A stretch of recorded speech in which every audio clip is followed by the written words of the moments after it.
developing next-generation research and technology, facilitating connections between AFRL industry and academia, unlocking innovation through a culture of collaboration. This is the AFRL Regional Network Midwest.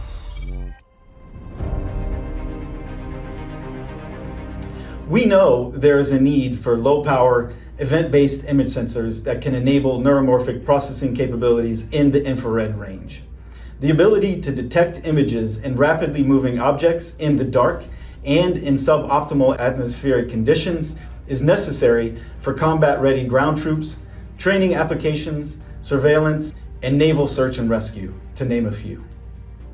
Sensix proposes to model and design an event-based infrared readout integrated circuit, also known as a ROIC, compatible with neuromorphic image processing. Our event-based ROIC addresses needs identified by the Air Force, and we believe our solution can benefit others in the Department of Defense as well as the commercial space. We are poised to advance upon the technology currently available by bringing an event-based IR imager with ultra-high image capture rates and dynamic range to the market. In our last increment, we modeled and designed preliminary versions of new asynchronous pixels and logic primitives required for an ABS ROIC in 180 nanometer technology. Additionally, we modified the design to include design for test structures to increase end user verification and testability. Since the end of Increment 1, Sensix has completed the design of an event-based ROIC prototype and submitted the design for fabrication.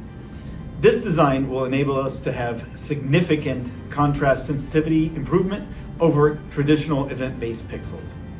While waiting for the return of our chip, we will be designing and building our test system so that we are ready to test the chip upon arrival from fabrication, which we expect to occur in December. Following our initial design review in February, we decided to develop two arrays rather than the one originally planned.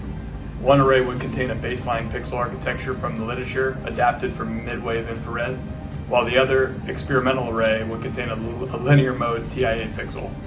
We concluded that our original linear mode TIA pixel design would not have been practical since it contained a resistor that was too large to fit into a pixel. Consequently, innovative design modifications needed to be made to shrink the resistor size so that the linear mode pixel could fit into a 30-micron pitch. This design was highly complex and did not leverage any previous IP. Therefore, all the blocks required extensive verification. Additionally, the design was equal parts digital and analog, requiring a large mixed-signal verification flow. All circuit simulations at this stage were corroborated with extensive MATLAB scene-to-pixel modeling. Typically, designers will focus on simulating in SPICE to evaluate a circuit's performance, but we wanted to ensure the performance of both pixel architectures in the context of a scene. So using MATLAB, we spent significant time modeling factors such as scene temperature differentiation, optics, and noise before closing the schematic simulations in late May. In order to display event-based data in conventional synchronous camera systems in an understandable format for users, it must first be translated to frame-based data compatible with standard display devices and data links such as computer monitors and camera link. To perform this conversion, events must be algorithmically accumulated to fit set time intervals, such as monitors' frames per second rate specifications. After the tape-out of the chip, Sensix has progressed to the test system development phase. This includes designing the software, FPGA firmware, and PCBs to enable interaction with the custom IC.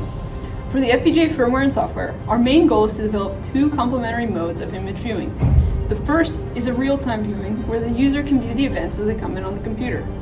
This type of accelerated visual feedback is critical for fast prototyping and verification. The second method is a full data capture mode, where the full event capture information is stored to be further processed by AI, algorithms, or system characterization. Currently, we have been developing the real-time viewing mode, leveraging previously developed IP. Particularly, one aspect of the test system development was the methodology for displaying EBS data.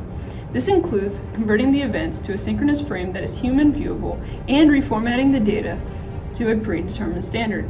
The software portion of this effort benefited greatly from publicly available information regarding existing legacy EBS platforms. Although none of these platforms operate in the mid-wave IR spectrum, we can still leverage their platform's resources. Specifically, we utilize prior EBS datasets as known test inputs reformatted to fit our array size. Regarding the firmware used to acquire EBS data, Sensix is developing an asynchronous frame grabber data acquisition algorithm, which follows the ROIC output data in the signal chain and is placed before the standard display link firmware. When an event occurs, if in raw data mode, the frame grabber will handshake the system and asynchronously receive and timestamp the data. Next, the frame grabber will send that data as is to the next part of the system. If in display mode, the data will pass through a processor, block RAM, and a camera link transmitter before moving to the next part of the system. Finally, this information will be outputted according to the user's selected mode. To conclude this effort, Sensix created an initial firmware to display EBS data using a commercial frame-based frame grabber and viewing software. We have successfully verified this data path by sending generated known inputs and publicly available event-based video files in the EVT 2.0 format, down-converted to meet our array size. Now that work has been completed with the known test sequence, Sensix is working on an EBS 1024 emulator that will sit on an external FPGA connected to the test system, so that it will not only test the event-based to synchronous converter, but test the handshaking and timestamping as well. Event-based sensing is a new paradigm that enables us to track very, very fast frame rate targets, and we're looking forward to taking our patented infrared detector material, hybridizing it to the new ROIC, and bringing the capabilities to the warfighter.